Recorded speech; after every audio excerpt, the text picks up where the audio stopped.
My question is, what are the different milk substitutes that we can make? I have two teenagers, and how frequently can I give them the milk substitutes? What are the benefits Hey, of milk substitutes? all are good. You can make sesame seed milk, finger millet milk, groundnut milk. Yeah, we have safflower in our place, safflower milk. And if you are in America, you can make pine nut milk. Pine nuts are all around the road. You can just collect and make. Pine nut milk is excellent. All are very good. All are Oh, very good. Yeah. And America, they have so many tons of pine nuts they're throwing away all around. The whole world can be fed with pine nut milk. Yeah.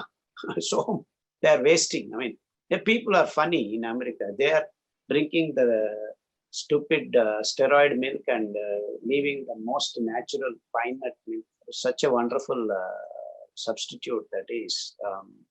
So yeah, you can. The more diverse, the better.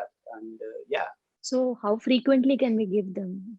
hey, every day you can have 1 or 2 cups, absolutely no problem. But stick to one at a time, in the sense, one kind of milk for a day or two. Don't keep morning one, evening one, night one like that. So What are the benefits of these milks?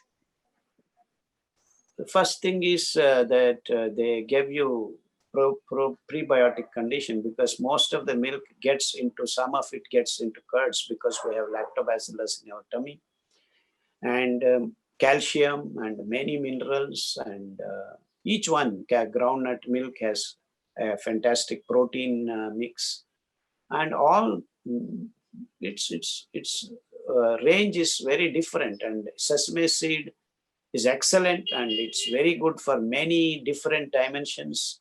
Calcium metabolism gets set right with sesame seed milk once a week, and so each one has a different dimension, and most of it is the calcium part of it, which is very, very important.